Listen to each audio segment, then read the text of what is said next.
नमस्कार, उत्तर प्रदेश की खबरों में आपका स्वागत है। मैं हूं मनोज मानस। खबरों का रुख करेंगे उससे पहले देख लेते हैं इस वक्त की अहम सुर्खियां। श्री राम जन्मभूमि परिसर में होगा ध्वजारोहण। तिथियों में किया गया आंशिक बदलाव। 5 दिन का होगा ध्वजारोहण समारोह। 21 से 25 नवंबर तक चलेगा विशेष अनुष्ठान। बरेली में 400 दुकानों के बाहर अतिक्रमण पर चले बुलडोजर। बिहारीपुर, किला, स्वालीनगर और जगतपुर में भी गरजेगा बुलडोजर।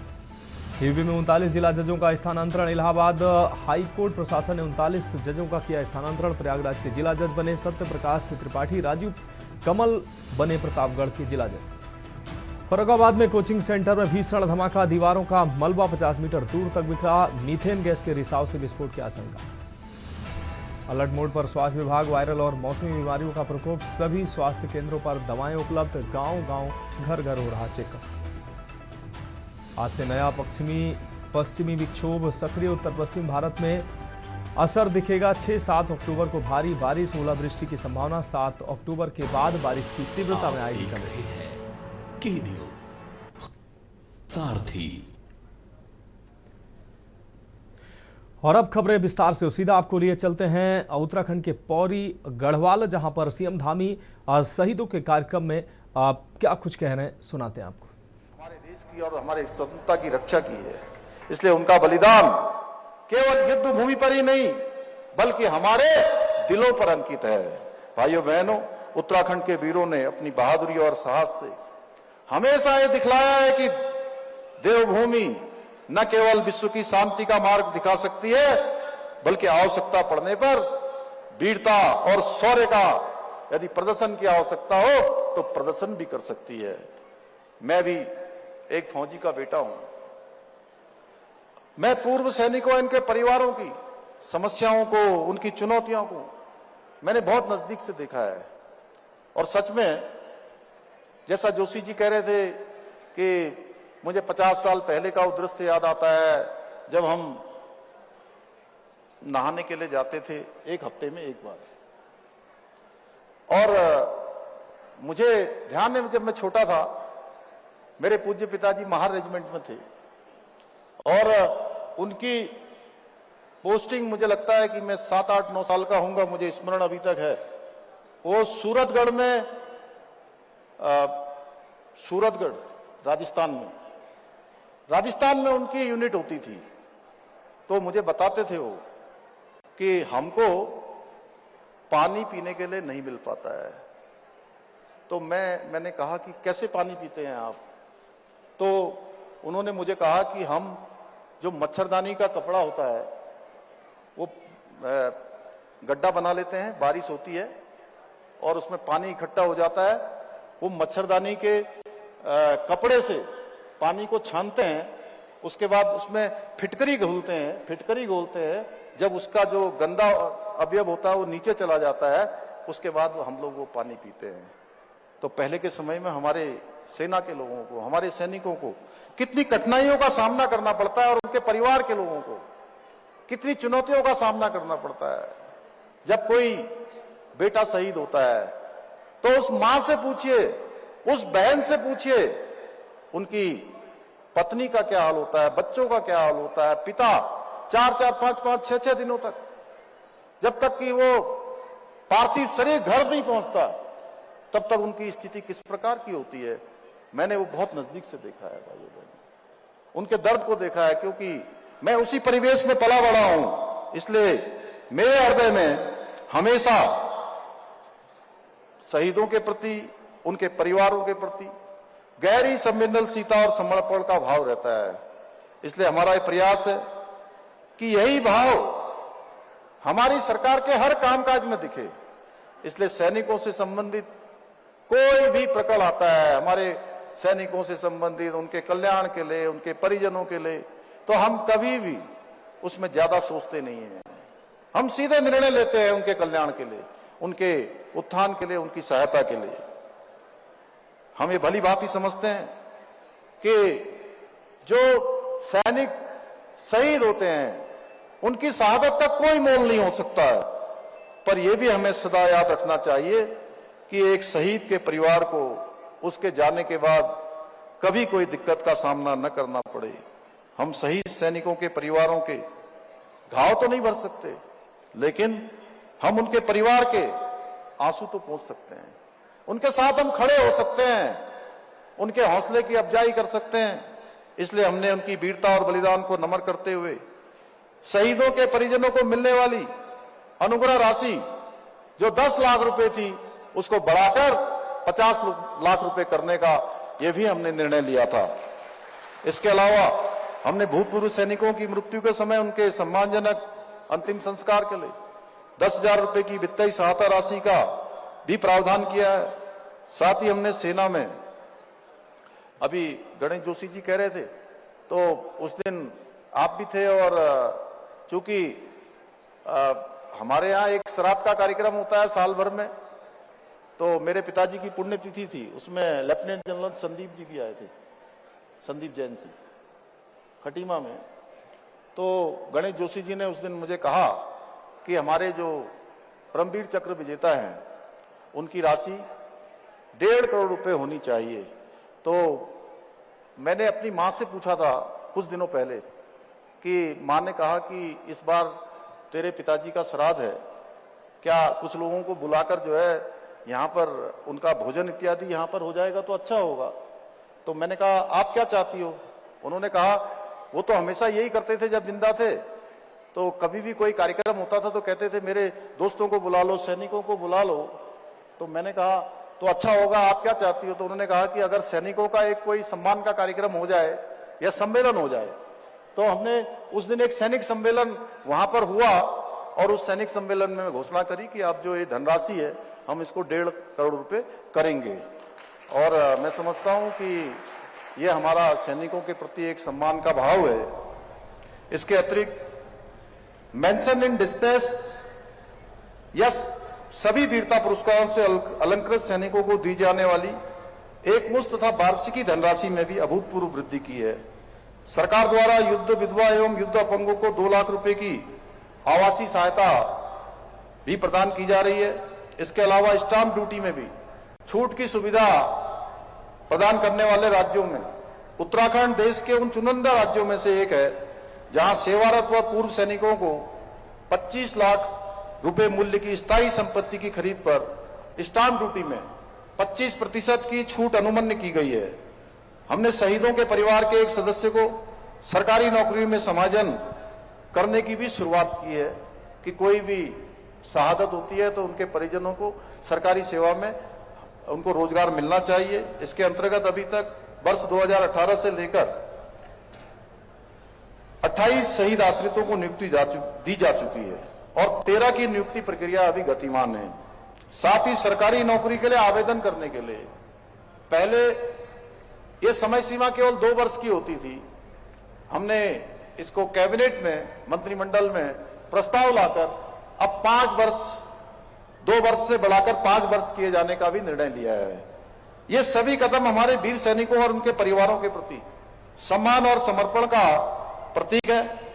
मैं आज इस पवित्र भूमि से, जहां से देश की सीमाओं पर अपनी शहादत देने वालों की संख्या असंख्य है, असंख्य रूप से योगदान करने वाले हमारे वीर सैनिक यहां से प्रेरणा लेकर आगे बढ़ते हैं। मैं आप सबको विश्वास दिलाना चाहता हूं कि इसी प्रकार हमारी सरकार सेवारत सैनिकों, पूर्व सैनिकों और उनके आश्रितों के हितों के लिए निरंतर प्रयास करती रहेगी, कभी पीछे नहीं हटेगी।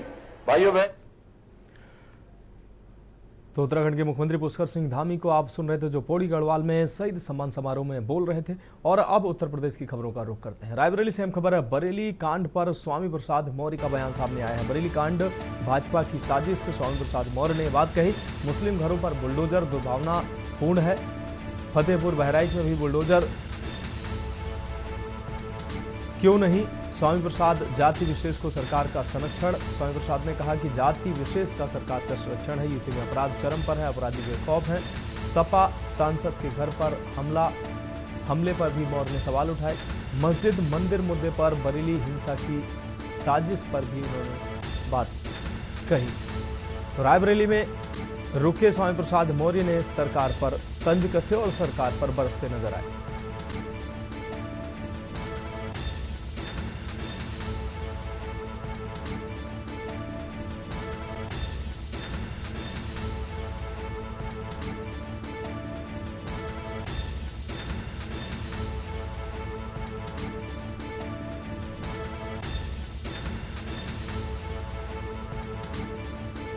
मुस्लिम घरों पर बुलडोजर दुर्भावना से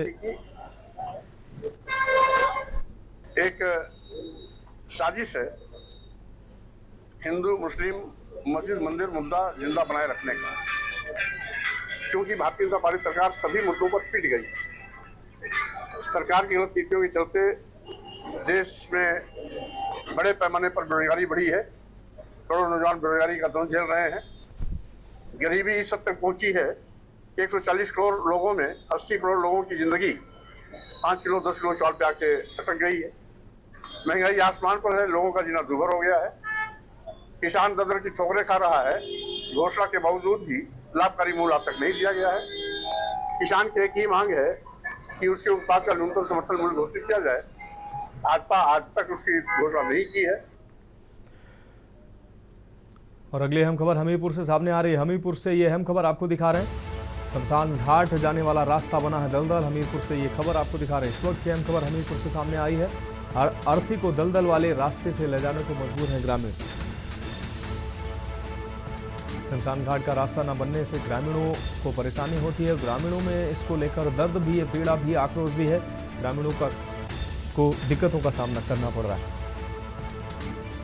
तो ग्रामीणों को दिक्कतों का सामना करना पड़ रहा है। तस्वीरों में देख सकते हैं दलदल से होकर अर्थी को लेकर ग्रामीणों को जाना पड़ रहा है। शमशान का रास्ता न होने की वजह से ग्रामीण जो है दिक्कतों का सामना कर रहे हैं। दलदल के रास्ते से ही अर्थी ले जाने का ये वीडियो सामने आया है। मौधा ब्लॉक के अर्थरा गांव का ये पूरा मामला है। तस्वीरें आप देख सकते हैं किस तरीके से दलदल के रास्ते से ही शमशान तक अर्थी ले जाने को मजबूर है ग्रामीण। और इस को लेकर ग्रामीणों में आक्रोश भी है, नाराजगी भी है। सिद्धार्थ हमारे संवाददाता ज्यादा जानकारी के लिए हमारे साथ जुड़ चुके हैं। सिद्धार्थ, आप शमशान तक जाने के लिए रास्ता न होने की वजह से पानी में घुसकर, दलदल में घुसकर ग्रामीणों को शमशान तक पहुंचना पड़ रहा है। इससे लोगों में नाराजगी भी है और कहीं ना कहीं लोगों को इससे दिक्कतों का भी सामना करना पड़ रहा है। क्या कुछ अहम अपडेट है इस खबर पर? सिद्धार्थ, क्या आप हमें सुन पा रहे हैं? जी मनोज, बिल्कुल आपको बता दें पूरा मामला मौदाहा ब्लॉक के अर्थरा गांव का है, जहां पर बीते दिन एक शव यात्रा जो है गांव चलती है और शमशान घाट की ओर जा रही थी, जिस दौरान इस पूरी शव यात्रा को कीचड़ भरे रास्ते से होकर गुजरना पड़ता है, जिसका वीडियो पास खड़ा एक शख्स बनाकर वायरल कर देता है। जिसके बाद जो सरकारी महकमा है उसकी पोल खुलती हुई नजर आती है। एक और जो सरकार है वो तो गांव में शमशान घाट बनाने के लिए लोगों को अनेक तरह की योजनाएं देने के लिए लाखों करोड़ रुपए खर्च कर रही है, लेकिन वहीं बात करें जो सरकारी अधिकारी हैं इसमें लीपापोती का महज काम कर रहे हैं। लगातार हो रही बारिश के बाद इस तरह की जो तस्वीरें हैं सामने आई हैं। आपको बता दें जो अर्थरा गांव है उससे जो मोक्ष धाम है वो लगभग 1.5 किलोमीटर दूर बना है। तो जो पूरा ही रास्ता है वो इस समय दलदल बन चुका है और ग्रामीणों को कई तरह की परेशानियों का सामना करना पड़ रहा है, जिसके चलते जो ग्रामीण है उनके अंदर आक्रोश की भावना भी देखी गई है। वहीं ग्रामीण लगातार रास्ता बनाए जाने की मांग भी करते रहे। जी मनोज। हाँ बिल्कुल सिद्धार्थ, इस तमाम जानकारी के लिए आपका बहुत शुक्रिया। तो ग्रामीण जो है रास्ता बनाए जाने की मांग कर रहे हैं। इसको लेकर ग्रामीणों में पीड़ा भी है क्योंकि उनको शमशान तक पहुंचने के लिए तमाम दिक्कतों का सामना करना पड़ता है और आक्रोश भी है और उम्मीद भी है कि शायद कोई जनप्रतिनिधि या सरकार उनकी इन तस्वीरों को देखे और कम से कम सड़क उनको मुहैया हो जाए। अब बढ़ेंगे अगली खबर की ओर। लखनऊ से अहम खबर सामने आ रही है। लखनऊ से अहम खबर सामने आ रही है। सीएम योगी का 2 दिवसीय वाराणसी दौरा। कल 2 दिवसीय वाराणसी दौरे पर मुख्यमंत्री पहुंचेंगे। सुबह 11:30 बजे वाराणसी पहुंचेंगे मुख्यमंत्री योगी आदित्यनाथ। तो चावल अनुसंधान संस्थान में उनका कॉन्क्लेव होगा। सीएम डीएसआर कॉन्क्लेव में भी शामिल होंगे। तो कृषि मंत्री सूर्य प्रताप शाही भी मौजूद रहेंगे।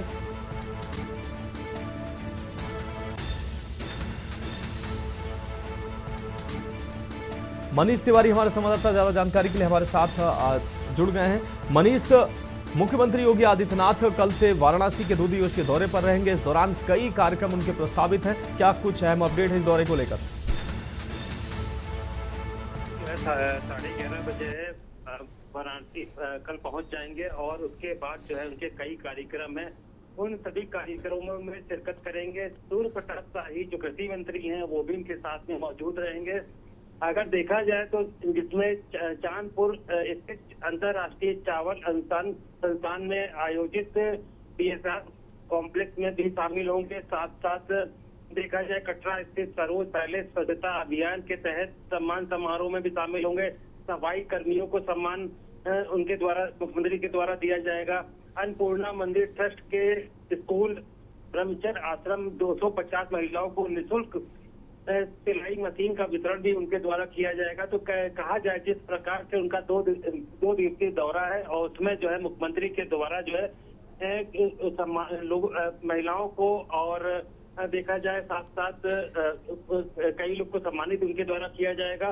तो कह सकते हैं कि कल मुख्यमंत्री जो है वाराणसी पहुंच जाएंगे और 2 दिन का ये पूरा कार्यकाल है इनका और 2 दिन में कई कार्यक्रम वहां पर आयोजित किए जाएंगे। जी हाँ बिल्कुल मनीष, इस तमाम जानकारी के लिए आपका बहुत बहुत शुक्रिया। कृषि मंत्री सूर्य प्रताप शाही भी मौजूद रहेंगे। वाराणसी के 2 दिवसीय दौरे पर मुख्यमंत्री पहुंचेंगे। देश विदेश से 300 से अधिक प्रतिभागी इसमें पहुंचेंगे। बढ़ेंगे अगली खबर की ओर। जनपद संभल में अवैध कब्जों के खिलाफ प्रशासन ने एक बार फिर बुलडोजर चलाया है। कोतवाली चंदौसी क्षेत्र के रेलवे फाटक नंबर 35B के निकट अतिक्रमण की शिकायतों के बाद प्रशासन ने कार्रवाई करते हुए अवैध कब्जे वाले मकानों को नष्ट कर दिया है। बताया जा रहा है कि ये मकान सरकारी जमीन पर अवैध रूप से बनाए गए थे, जिन्हें हटाने के लिए स्थानीय लोगों ने भी प्रशासन से मांग की थी। मौके पर तहसील प्रशासन, नगरपालिका और पुलिस बल मौजूद रहा। इस दौरान मौके पर मौजूद अधिकारियों ने लोगों से अपील की है कि वे स्वयं अवैध कब्जे हटाकर सहयोग करें, अन्यथा इसी तरह की कार्रवाई आगे भी जारी रहेगी।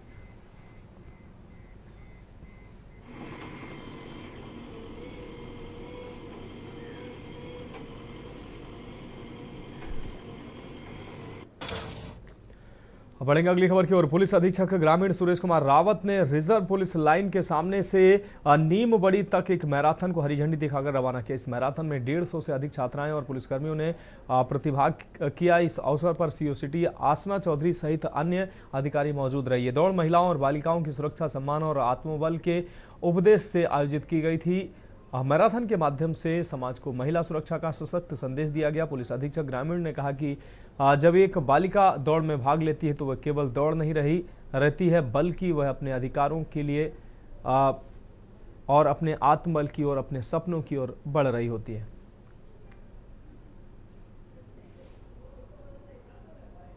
अंतर्गत आज जनपद मथुरा में रन फॉर एम्पावरमेंट ये का कार्यक्रम किया गया है, जिसमें लगभग 250 बच्चियां हैं जो हमारे PMS स्कूल की हैं, पुलिस परिवारों की हैं और अन्य सामाजिक वर्गों से सभी बच्चियां यहां पर प्रतिभाग कर रही हैं। ये 2.5 किलोमीटर की रेस है और सभी बच्चों ने अभी इसमें प्रतिभाग किया गया है। इसका उद्देश्य यही है कि जो जेंडर इनइक्वालिटी है उसको दूर करना और बच्चियों में ये साहस उत्पन्न करना कि वो भी किसी से कम नहीं है।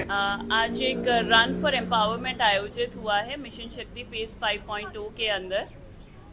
ये एक मैराथन है जो कि अवेयरनेस पर फोकस करता है। यहाँ पर महिलाएं जो हैं और हमारी छोटी छोटी बच्चियाँ हैं, उन लोगों ने सबने प्रतिभाग किया है और ये एक बहुत ही अच्छा इनिशिएटिव है अवेयरनेस के लिए और साथ ही साथ एक सेक्शन जो कि हिस्टोरिकली डिसएडवांटेज था उसको दिखाने के लिए that we can also come out and we can come out with full enthusiasm and we can show our skills. इसमें close to 75-80 बच्चियों और महिला पुलिसकर्मियों ने प्रतिभाग किया है। बढ़ेंगे अगली खबर की ओर। हरदोई जनपद के पाली थाना क्षेत्र में 15 वर्षीय नाबालिग से दुष्कर्म के आरोपी मान सिंह को पुलिस ने मुठभेड़ में गोली मारकर घायल कर दिया। आरोपी पर पॉक्सो एक्ट के तहत मुकदमा दर्ज था और वह कई दिनों से फरार चल रहा था। पुलिस ने उस पर 25,000 रुपए का इनाम घोषित किया था। गोरा उदयपुर मार्ग पर आरोपी की मौजूदगी की सूचना पर पुलिस ने घेराबंदी की, लेकिन आरोपी ने अवैध असलहे से फायरिंग शुरू कर दी। जवाबी कार्रवाई में पुलिस ने आत्मरक्षा में गोली चलाई, जिससे आरोपी घायल हो गया। उसे मेडिकल कॉलेज में भर्ती कराया गया। आरोपी के पास से अवैध हथियार भी बरामद हुआ है।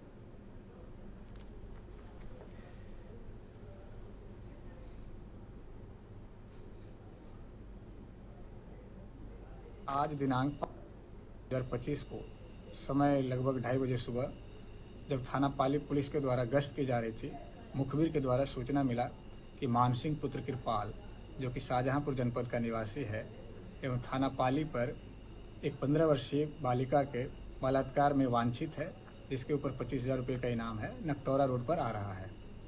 उक्त सूचना के आधार पर थाना पाली पुलिस के द्वारा युवक की घेराबंदी की गई, जिसके उपरांत युवक ने जान लेने की नीयत से पुलिस पर फायर किया।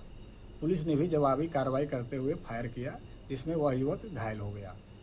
उसके पास से 315 बोर का एक तमंचा, एक खोखा एवं एक जिंदा कारतूस बरामद हुआ है। तो फिलहाल उत्तर प्रदेश की खबरों में अभी के लिए मेरे साथ इतना ही। मुझे दीजिए इजाजत और आप देखते रहिए के न्यूज़ इंडिया।